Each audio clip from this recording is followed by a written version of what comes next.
tá certo?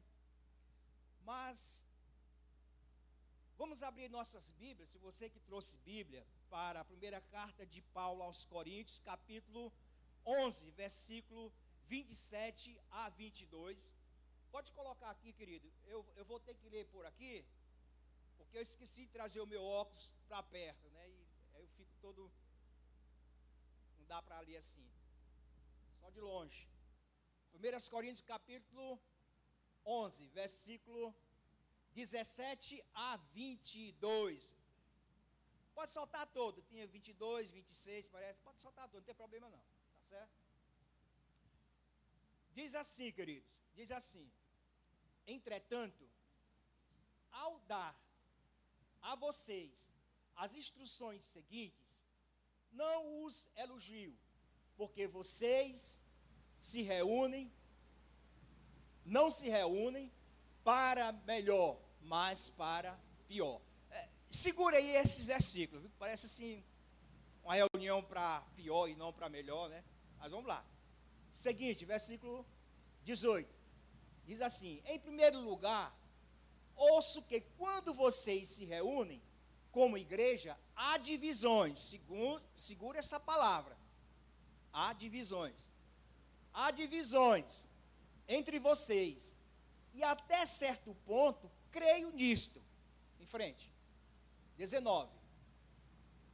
Pois é necessário que haja divergências entre vocês, para que sejam conhecidos quais entre vocês são aprovados. Continuando. Quando vocês se reúnem, não é para comer a ceia do Senhor, porque cada um come sua própria ceia sem esperar pelos outros. Assim, acabou? Sim. Porque cada um come a sua própria refeição sem esperar uns pelos outros, assim enquanto um fica com fome e o outro se embriaga. 22. Será que vocês não têm casa onde comer e beber? Ou desprezam a igreja de Deus e humilham os que nada têm? Que direi a vocês? Eu os elogiarei por isso? Certamente que não. Ok. Bem, por esse texto que nós acabamos de ler, vocês podem fazer aqui uma leitura de como era essa igreja. A igreja de Corinto. A igreja de Corinto. Essa carta de Paulo aos Coríntios é uma carta muito interessante, queridos. Ela fala de muitos problemas, muitos, que não são poucos, mas é uma carta muito importante para a nossa vida, para o nosso cotidiano, para a nossa vida como igreja, como corpo de Cristo. Ela fala muitas coisas a respeito disso. Mas, veja só, vamos ver algumas coisas sobre a igreja, sobre essa cidade que eu queria passar para vocês hoje, assim, um pouco do contexto histórico da igreja, da cidade e assim por diante. O ambiente em que a igreja de Corinto foi fundado foi um ambiente cosmopolita. Corinto era uma cidade grande, naquela época ela tinha aproximadamente 500 mil habitantes. Veja só que na época de Paulo, uma cidade com essa enormidade de população era considerada uma cidade grande. Essa cidade também era uma cidade importante pelo seu comércio. Ali havia 2 portos que chegavam navios para comprar, para vender mercadorias, comprar e vender mercadorias. E era muito interessante, porque era uma cidade da Grécia, muito desenvolvida, e que rolava também um poder econômico bastante evoluído. E foi nesse contexto que Paulo chegou ali naquela cidade, a cidade de Corinto. Ele chegou na cidade de Corinto, e uma outra coisa interessante, que aquela cidade era conhecida pela sua cultura grega, porque era da Grécia, né? E a cultura grega muito evoluída pela sua filosofia. E aquela cidade também era conhecida por um templo chamado Templo de Afrodite, acho que vocês já ouviram falar, de Afrodite, que era uma deusa daquela cidade, tá certo? E naquele templo havia as prostitutas cultuais. O que é isso, pastor? Essas prostitutas cultuais, elas passavam o dia todo no templo e à noite elas saíam para se prostituírem. E o point ali para elas era exatamente o cais do porto, porque ali chegavam muitos marinheiros e ali era o momento em que elas faziam lá, assim, a sua forma de vivência, né, como prostitutas cultuais, tá certo? A cidade era conhecida também pela filosofia, muito rica em filosofia. Os gregos respiravam filosofia, tá certo? E foi nesse contexto todo que Paulo chegou ali mais ou menos no ano 50 e ficou até os anos 52, por aí assim. Mas a palavra diz que ele ficou ali por 18 meses, ou seja, 1 ano e 6 meses. E quando ele chegou naquela cidade, ele encontrou um casal que já conhecia, Priscila e Áquila, vocês já ouviram falar nisso, aqui tem até uma Priscila também, né? Esse casal é mencionado no livro de Romanos, Priscila e Áquila. Eles ofereciam a sua casa como uma espécie de igreja, para que ali eles fizessem suas reuniões, e assim por diante. Era muito interessante. Sabe, queridos, que eu gosto muito da igreja antiga, primitiva, porque ela tem esse sabor mais familiar. As pessoas ficavam mais próximas uns dos outros. Eu gosto muito desse ambiente, muito mesmo. Prova é que quando eu estava no Maranhão, no nosso último ministério, a gente formou uma igreja chamada Igreja em Células, e era um ambiente muito familiar. Eu amava aquilo ali, eu amava aquele negócio ali, tá certo? Então, essa era a cidade de Corinto, esse era o contexto cultural, religioso, e aquela cidade era conhecida pela sua imoralidade também. Era uma cidade muito promíscua. Ali rolava praticamente tudo. Paulo chegou na casa de Áquila com Priscila, e ali ele procurou as sinagogas, porque era costume deles, né? Chegar em uma cidade, ele procurava uma sinagoga, e ali se reunia com os judeus, porque praticamente na sinagoga que tinha mais eram judeus, e ele começou a falar de algo diferente que aqueles judeus não conheciam, que era exatamente Jesus Cristo. Ele começou a pregar Jesus Cristo crucificado. Aquilo ali foi um escândalo tanto para os judeus, né? Porque a palavra cruz era escândalo para os judeus, e como também para os gregos, porque os gregos, na filosofia deles, cruz estava fora da filosofia deles. Mas foi ali. E ele, de uma certa forma, foi rejeitado na sinagoga. Aí ele procurou as pessoas, os gentios, as pessoas que não, vamos dizer assim, os descrentes, né? E sabe, querido, foi com essas pessoas que ele se deu melhor. Os judeus não aceitaram a pregação de Paulo, e ele saiu e foi para pregar para os gentios. E naquela cidade era formada de gregos, de judeus, de escravos. Havia um fluxo muito grande de escravos, por ser uma cidade portuária, de compra de escravo, aquela coisa toda. Então esse era o contexto ali da cidade de Corinto. Agora, uma coisa interessante ali, que a gente precisa também ver sobre a cidade.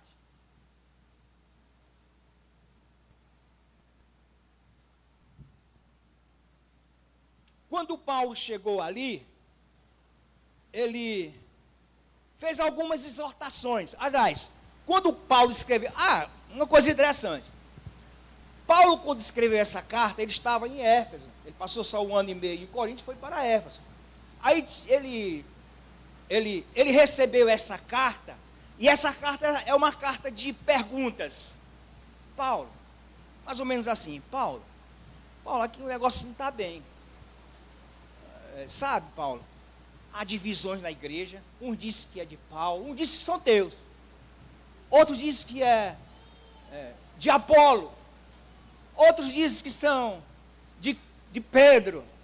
Outros dizem que são de Cristo. Então está essa divisão tremenda dentro da própria igreja.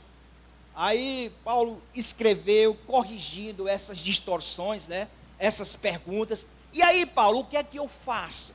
O que é que nós podemos fazer? E ele respondeu essas perguntas. Aí Paulo também recebeu algumas perguntas do tipo, Paulo, sabe, a imoralidade também da cultura de Corinto entrou aqui na igreja. Sabe, Paulo, chegou ao ponto que tem um jovem que está tendo relação sexual com a sua madrasta. Aí ele escreveu, corrigindo, e foi duras correções que eu não vou falar aqui agora, porque o tempo não vai dar, tá certo? Aí ele foi, né? Foi adiante, fazendo essas correções, tal, etc. Até que chegou sobre o casamento também, ele deu instruções sobre os casamentos. Paulo, como é que faz sobre a questão do casamento? Quem se separar pode se casar de novo, aquela coisa toda. E tem as mulheres aqui com a cabeça raspada, o que é que faz com isso, Paulo? Porque a cultura daquela época era muito exclusiva, ou seja, era excluir determinado tipo de pessoas. Mulheres com a cabeça raspada, eles já pensavam que eram outras coisas, né? Outras coisas. E Paulo começou a fazer mandar essas instruções a respeito de todas essas perguntas. Até que nós chegamos aqui no capítulo 11, em que existiu uma festa muito linda, que eles programaram esse tipo de festa, uma festa muito linda, que chamava Festa do Amor, ou seja, a festa do ágape, né? O ágape é aquele amor incondicional, né? De Deus para com nós, Deus para com nós, e eles colocaram o nome dessa festa, da festa do amor, do ágape, ou seja, a intenção era excelente, a intenção era ótima, porque eles preparavam uma grande refeição, aí eles se reuniam em uma casa, ou em um outro lugar, e ali se achegava todos os irmãos, para, entre aspas, compartilhar, ser servido daquela grande refeição, que eles chamam aqui de ceia, tá certo? Pobres e ricos chegavam ali para desfrutarem daquela ceia. E no meio daquela ceia, ou no final daquela ceia, daquele grande ajuntamento, que ali estava o arraial do povo do Senhor reunido ali, no meio mais ou menos da festa, alguns dizem que foi no meio, no final, aí eles faziam um intervalo para celebrar o grande memorial que Cristo ordenou, que foi essa ceia que nós participamos agora. Vocês entendem? Entendem como é que era? Ou no final ou no meio, gente, agora vamos fazer aqui um intervalo, agora nós vamos para a ceia do Senhor. Não era a grande refeição, era a ceia do Senhor, memorial ordenado por Cristo, tá certo? Ali, tudo isso acontecia. Só que nessa festa do amor, existia algo assim, terrível, assim quase que abominável, porque, o que é que acontecia? Na hora que iam ser servidos, os ricos, os abastados financeiramente, afluíam-se para ser servido daquela grande ceia. O que é que acontecia? Os pobres ficavam a ver navio. Os pobres ficavam sem ser distribuídos.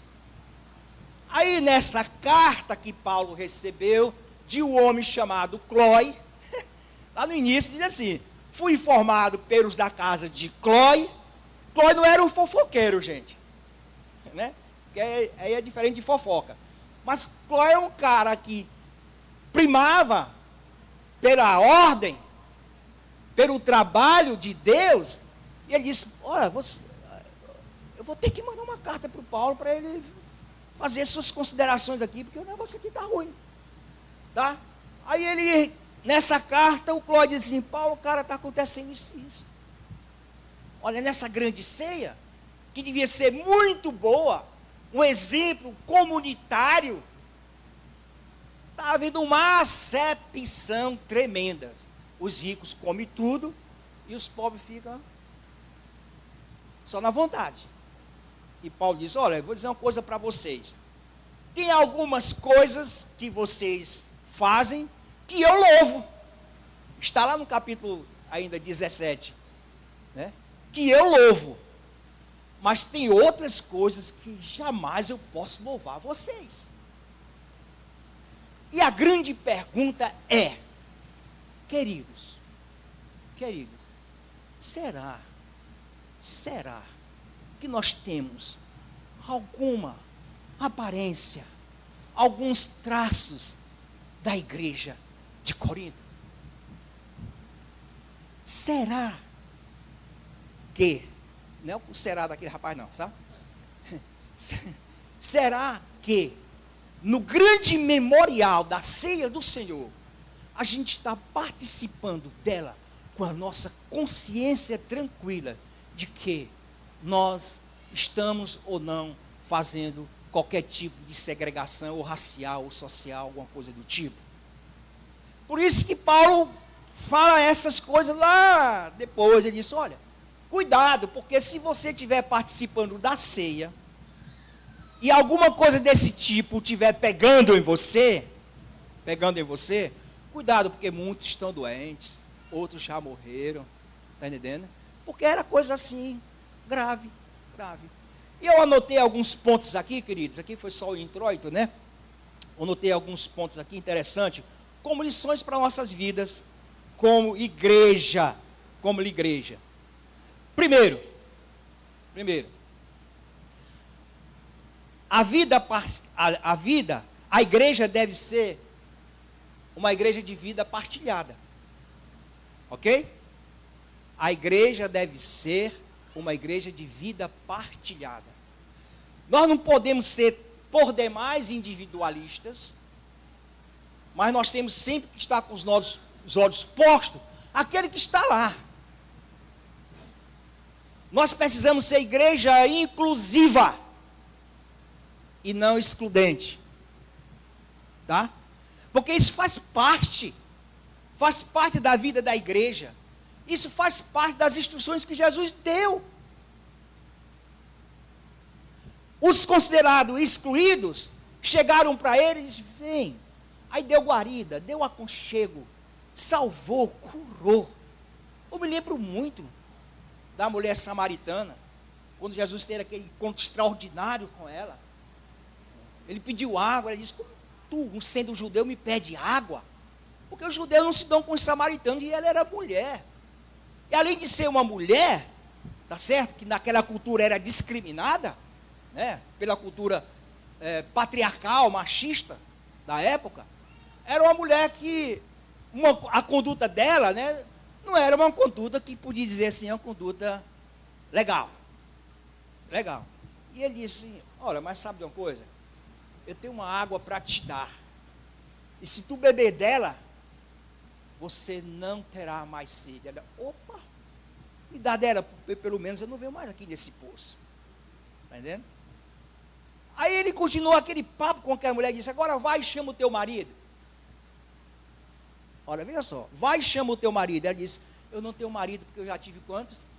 5, e o que eu tenho agora não é meu. Aí, depois que Jesus disse, olha, aquele que beber desta água jamais terá sede. Aí ela caiu em si e foi para a questão da adoração. Disse, mestre, nossos pais, nós adoramos aqui. Nossos pais adoravam lá naquele outro monte lá. Está entendendo? Nossos pais adoravam lá naquele outro monte. E nós devemos adorar onde? Ele disse, olha, eu quero te dizer uma novidade que você não sabe. Que os verdadeiros adoradores adoram o Pai em espírito e em verdade. Caiu a ficha dela. Aí ele disse, vai, chama o teu marido. Ela disse, eu não tenho marido, porque eu já tive. Ele disse, disseste bem, porque tivesse 5, agora o último que tem não é teu. E a palavra disse que ela deixou o cântaro. E foi à cidade. Então, queridos, Jesus não foi, de uma certa forma, colocar a vida daquela mulher, que já estava uma vida, de uma certa forma, arruinada. Porque a mulher que teve 5 e o último também não era dela. Estava arruinada. Ele só fez dizer, chama o teu marido. Sabe por quê, querido? Porque Jesus queria e fazia questão e faz questão de uma igreja inclusiva. Para que as pessoas que chegam arruinadas, seja lá como for, e aqui possamos tratá-las com a palavra, com amor, dando guarida. Essa que é a grande verdade. A igreja não é igreja de grupinhos. A igreja não é igreja de ideologia. A igreja é a igreja do Senhor Jesus, que chama, que acolhe, que dá, que reparte, assim como Cristo repartiu o pão e deu. Tá certo? Continuando, a igreja partilha. A igreja é para partilhar. O apóstolo Paulo diz assim, levai as cargas uns dos outros. Ó, veja só, levai as cargas uns dos outros. Agora você pergunta, se é fácil? Não, querido. Não é fácil, não. Não é fácil, não. Não é fácil você ver alguém descamisado lá fora e você se colocar no lugar dele e chamar para si. Esse é meu, é minha responsabilidade também. Porque nós somos um tanto quanto individualistas. Certo? A palavra diz assim, alegrai-vos com os que se alegram e chorai-vos com os que choram. Nós precisamos ter o coração sensível. Olha, a minha mulher disse que eu tenho assim, a cara meio dura. Está aí ela, né? Mas eu vou dizer, eu não aguento, eu não suporto ver alguém chorando assim, não. Assim, eu me amoleço logo. Essa semana tinha um rapaz lá no condomínio onde eu moro. Ele participou da construção do condomínio. E tem um senhor lá, que o cara gosta de uma fofoca tremenda. Aí ele tem umas pegadinhas para pessoas cair. E depois ele sai e o cara fica lá na fogueira. Aí o síndico soube. Aí foi o que o síndico fez. Pegou e tirou o rapaz. Eu gostava muito dele. Tirou ele lá do condomínio e colocou lá em outro condomínio. Aí eu cheguei, Cláudio, está tudo bem contigo, Cláudio? Ele disse, tá não, cara. O que foi que houve? Rapaz, eu estou saindo do condomínio. Por quê, cara? Foi o que tu fez? Ele disse, rapaz, eu nem sei o que foi que eu fiz. Mas na ele, na sua inocência, caiu na isca do cara lá, sabe? Aí soltou algumas palavras e o síndico soube. Aí transferiu ele. Aí ele falando comigo e as lágrimas aqui caindo. Sabe lá do almoço da comunhão. Na comunhão. Tá? Sei lá, alguma coisa que nós fazemos. Algum evento que nós vamos fazer lá fora também. Sim. Essa é uma vida de partilha. Uma vida de partilha. E eu quero. Vocês estão ouvindo aí?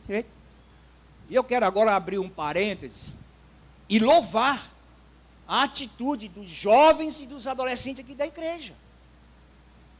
Que estão fazendo essa venda aí de din-din, de outras coisas aí, para ajudarem aqueles que ficam aqui no projeto, que talvez estejam mortos de vontade de participar do retiro ou acampamento, como seja aí a palavra, tá certo? E não tem condição, porque são pessoas fragilizadas financeiramente.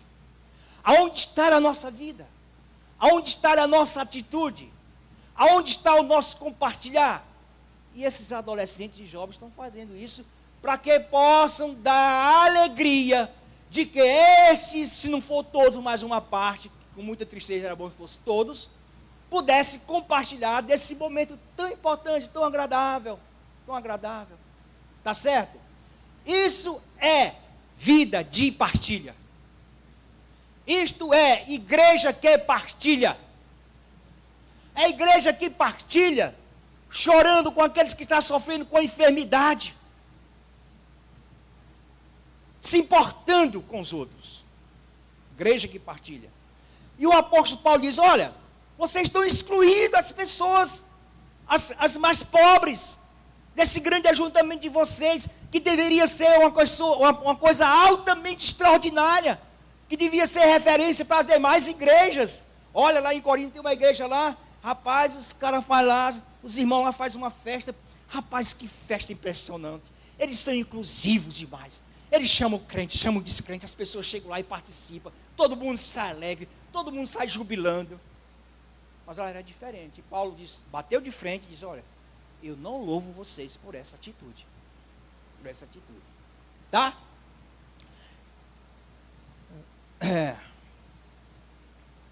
Terceiro ponto,